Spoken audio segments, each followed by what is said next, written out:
Hello and welcome to Ninja Prep. This is Kapil Goyal, your educator and mentor for PG physics. तो आज का जो lecture है इसके अंदर हम क्लासिकल मैकेनिक्स के पीवाईक्यूज को डिस्कस करेंगे। और इसके पहले मैंने ईएमटी के पीवाईक्यूज डिस्कस किए थे और इस लेक्चर में मैं क्लासिकल मैकेनिक्स के पीवाईक्यूज डिस्कस करूंगा। एंड होपफुली आपको ईएमटी के सॉल्यूशंस जो हैं वो अच्छे से समझ में आ गए होंगे। एंड आई एम श्योर कि ये जो क्लासिकल मैकेनिक्स के मैं सॉल्यूशन करने वाला हूँ ये भी आपको बहुत अच्छे से समझ में आ जाएंगे, है ना। तो चलिए स्टार्ट करते हैं। तो पहला जो क्वेश्चन आपको दिख रहा है उसमें बोला गया है when the relative speed is small. जब रिलेटिव स्पीड स्मॉल होती है तो लॉरेंस ट्रांसफॉर्मेशन इक्वेशन जो है वो चेंज हो जाती है किसमें, गैलीलियन ट्रांसफॉर्मेशन में। क्योंकि पहला ऑप्शन है relative velocity is greater than C, दूसरा ऑप्शन है in both system times are same.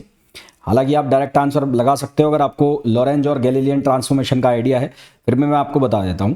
तो आंसर तो पहली बात बी आएगा। अब क्यों आएगा, सबसे पहले जब हम लॉरेंस ट्रांसफॉर्मेशन की बात करते हैं तो लॉरेंस ट्रांसफॉर्मेशन की जो इक्वेशंस हैं वो हम लिखते हैं जैसे X prime equals to gamma X minus V T. एक तो ये लिख दिया, और अगर मैं टाइम में लिखूं तो एक फ्रेम में हो गया टाइम टी प्राइम और दूसरे फ्रेम में हो गया टाइम टी, यानी कि एक रेस्ट में एक मूविंग फ्रेम है तो मूविंग फ्रेम में टाइम टी प्राइम हो गया। तो इसको हम लिखते हैं गामा टी माइनस ये हो जाता है हमारे पास V X upon C square. ये हमारे पास लॉरेंस ट्रांसफॉर्मेशन इक्वेशंस होती हैं। अब गामा जो होता है वो लॉरेंस ट्रांसफॉर्मेशन फैक्टर होता है और उसकी वैल्यू क्या होती है, 1/√1 minus V square upon C square. अब जो लॉरेंस ट्रांसफॉर्मेशन इक्वेशंस है वो आती कब है, वो तभी आती हैं जब जो स्पीड है वो लाइट की स्पीड को अप्रोच करती है, और उससे कम यदि स्पीड रहेगी तो फिर वहाँ पर गैलीलियन ट्रांसफॉर्मेशन होता है। तो अगर मैं ये कहूँ कि व्हेन v लेस देन सी, यदि v लेस देन सी है तो v अपॉन सी लेस देन 1 हो जाएगा, है ना। और v square upon C square लगभग 0 के बराबर हो जाएगा। तो उस केस में गामा जो है उसकी वैल्यू क्या आ जाती है, 1 आ जाती है। गामा की वैल्यू क्या आ जाती है, 1 आ जाती है। गामा की वैल्यू 1 आ जाएगी। देखो यहाँ पे गामा 1 करोगे, v अपॉन सी जो एक से छोटा हो गया उसको आप 0 कर दोगे तो यहाँ पर टी प्राइम किसके बराबर हो जाएगा, टी के बराबर हो जाएगा, है ना। तो जब वेलोसिटी कम हो जाएगी तो जो दोनों फ्रेम है उनमें टाइम जो है वो क्या आ जाएगा, सेम आ जाएगा। तो इसलिए हमारे पास इसका जो राइट आंसर है वो क्या आ जाएगा, बी आ जाएगा। इसका जो राइट आंसर है वो क्या आ जाएगा, बी आ जाएगा। नेक्स्ट क्वेश्चन देखो।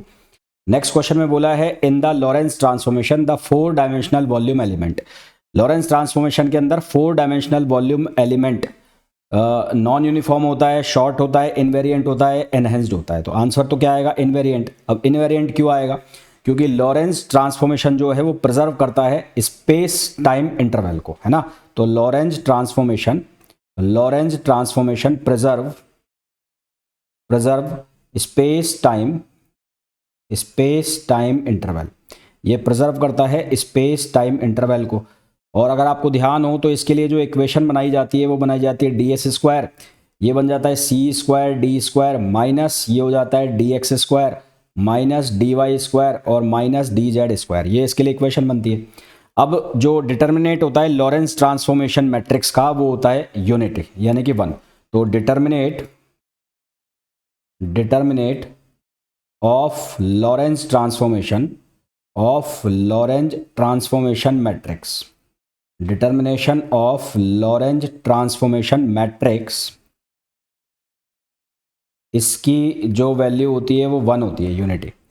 इसकी वैल्यू 1 होती है तो उस केस में हमारे पास जो यहाँ पर वॉल्यूम आ जाता है तो इसका जो वॉल्यूम आएगा, वो वॉल्यूम की जो वैल्यू है वो बन जाती है dv, ये आएगा dv। तो वॉल्यूम जो है उसकी वैल्यू बन जाती है dx dy dz और dt, और जो कि इनवेरिएंट रहेगा, है ना। क्योंकि इसकी जो डिटर्मिनेट है वो यूनिटी हो गई तो इसका जो वॉल्यूम है वो क्या रहेगा, इनवेरिएंट रहेगा, यानी कि आंसर क्या आ जाएगा, सी आ जाएगा। नेक्स्ट क्वेश्चन देखो। नेक्स्ट क्वेश्चन में बोला है the Hamiltonian for a charge particle. या तो आपको ये याद हो और या फिर इसको आप हैंड टू हैंड सॉल्व करो, तो बेटर ये है कि आपको ये याद हो तो ये क्वेश्चन हो जाएगा। अब इस क्वेश्चन को करने के लिए आपको एक तो इक्वेशन पता होनी चाहिए हैमिल्टोनियन वाली। तो हैमिल्टोनियन वाली इक्वेशन जो होती है H इक्वल्स टू ये होती है equals to P dot V और माइनस L, है ना। P dot V minus L, L का मतलब है लैग्रेंजियन। तो लैग्रेंजियन जो चार्ज पार्टिकल का होता है तो लैग्रेंजियन ऑफ चार्ज पार्टिकल, तो चार्ज पार्टिकल के लिए जो लैग्रेंजियन लिखते हैं, अच्छा ये मैं लिख रहा हूँ, ये भी आप याद कर लेना, ये भी डायरेक्ट क्वेश्चन बनता है। तो ये होता है L equals to half mv² plus Q upon C V, यहाँ लिखा हुआ है A, ये डॉट में A है ना, और माइनस Q फाई। अब यहाँ पर जो फाई है वो है स्केलर पोटेंशियल, फाई जो लिखा हुआ है वो क्या होता है, वो होता है स्केलर पोटेंशियल। ये फाई जो है ये होता है स्केलर पोटेंशियल, और जो A है ये क्या होता है, वेक्टर पोटेंशियल होता है। लंबा चौड़ा डेरिवेशन है, इट इज़ बेटर कि आप इसका रिजल्ट याद रखें, लैग्रेंजियन का और हैमिल्टोनियन का भी। अब इसको निकालेंगे कैसे, यहाँ से P का मतलब है मोमेंटम, V का मतलब है वेलोसिटी, और L का मतलब है लैग्रेंजियन। तो ये वैल्यू हमें यहाँ पर सब्सटीट्यूट करनी है। तो यहाँ पर जब ये वैल्यू H वाले में, H का मतलब है हैमिल्टोनियन, तो यहाँ पर जब हम वैल्यू सब्सटीट्यूट करेंगे तो H इक्वल्स टू क्या बनेगा, यहाँ पर लैग्रेंजियन की वैल्यू सब्सटीट्यूट करेंगे और ये वैल्यू पूरी सब्सटीट्यूट करेंगे, तो हमारे पास जो आंसर बन जाएगा वो बन जाएगा 1/2m और P minus Q upon C A whole square plus Q phi. ये आंसर हमारे पास बन जाएगा। अब ये निकाला कैसे, यहाँ पर L की वैल्यू तो ये सब्सटीट्यूट कर दी पूरी की पूरी उठा के, है ना, और ऐसे ही यहाँ पर P की वैल्यू सब्सटीट्यूट किया। P क्या है, कैनोनिकल मोमेंटम है। P की वैल्यू में मैं लिख देता हूँ, तो P जो है वो है कैनोनिकल मोमेंटम, कैनोनिकल मोमेंटम।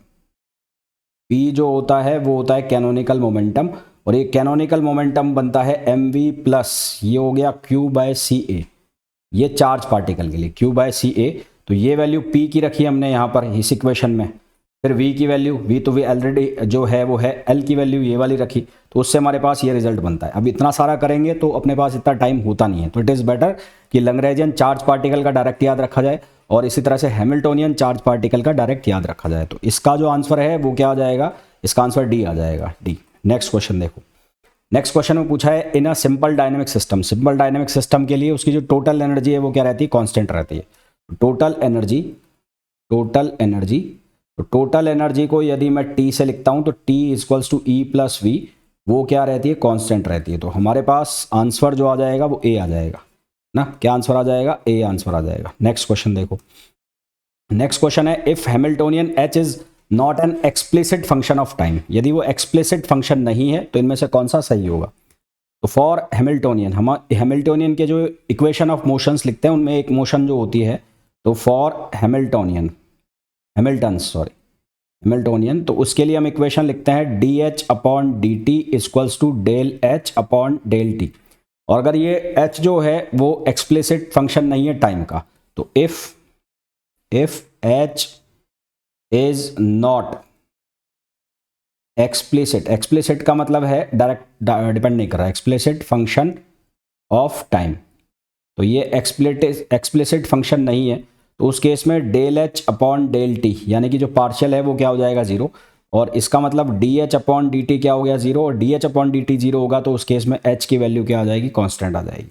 तो आंसर क्या आ जाएगा इसका, सी आंसर आ जाएगा। ठीक है, क्या आंसर आ जाएगा, सी। नेक्स्ट क्वेश्चन देखो, नेक्स्ट क्वेश्चन में बोला है for Noether's theorem following is general statement. Noether theorem का मतलब होता है कि इसका मतलब होता है कि symmetry of action, symmetry of action, ये जो इसका स्टेटमेंट होता है, symmetry of action corresponding to conserve quantity, symmetry of action corresponding to conserve quantity. तो every continuous symmetry of the action according to Noether's theorem, according to Noether's theorem,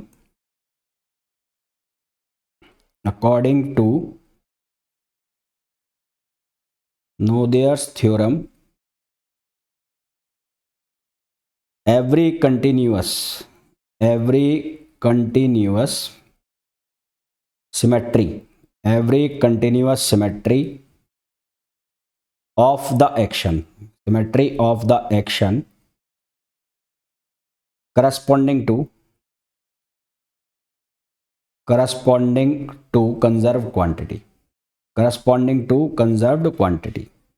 मतलब इसका example अगर मैं लूँ तो जैसे अगर मैं बोलता हूँ टाइम ट्रांसलेशन सिमेट्री, तो वो किससे रिलेट करती है, वो एनर्जी कंजर्वेशन से, है ना। एग्जाम्पल अगर मैं इसका लिखूँ तो जैसे मैं बोलूँ टाइम ट्रांसलेशन, तो टाइम ट्रांसलेशन सिमेट्री, तो ये रिलेट करती है किसको, एनर्जी कंजर्वेशन को। अब ये भी डायरेक्ट याद रखना आप, ये सीधे ऑब्जेक्टिव क्वेश्चन बन जाते हैं कि जो टाइम ट्रांसलेशन है वो किससे रिलेट करता है।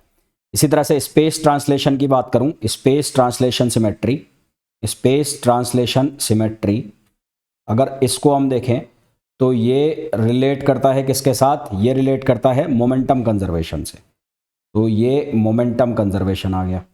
और इसी तरह से अगर मैं रोटेशनल ट्रांसलेशन सिमेट्री की बात करूं, रोटेशनल ट्रांसलेशन, अगर हम बात करें rotational translation symmetry, rotational translation symmetry, तो रोटेशनल ट्रांसलेशन सिमेट्री ये रिलेट कर जाएगी angular momentum conservation, angular momentum conservation, angular momentum conservation, है ना। और ये हो गया मोमेंटम कंजर्वेशन। ये वाला कौन सा हो गया, लीनियर मोमेंटम हो गया।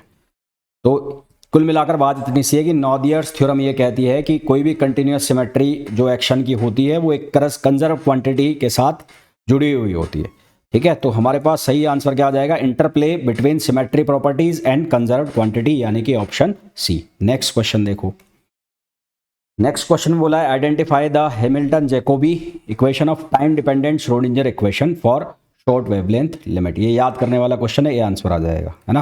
कौन सा आंसर आ जाएगा, A. Next, calculate the relative speed of an electron which has kinetic energy. तो रिलेटिव स्पीड निकालनी है इलेक्ट्रॉन की जिसकी काइनेटिक एनर्जी हमारे पास गिवन है। कैसे सॉल्व करेंगे, सबसे पहले rest mass of energy of electron वो हम लिख लेंगे। तो rest mass energy of electron,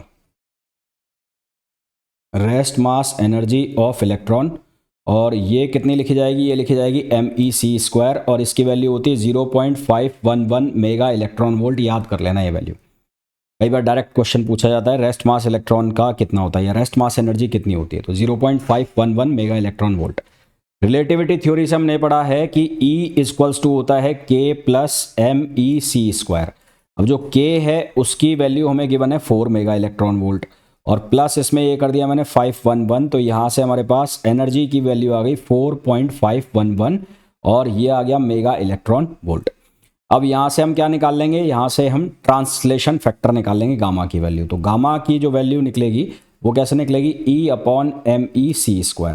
तो E की वैल्यू कितनी आ गई, ये आ गई 4.511, और MEc² की वैल्यू 0.511।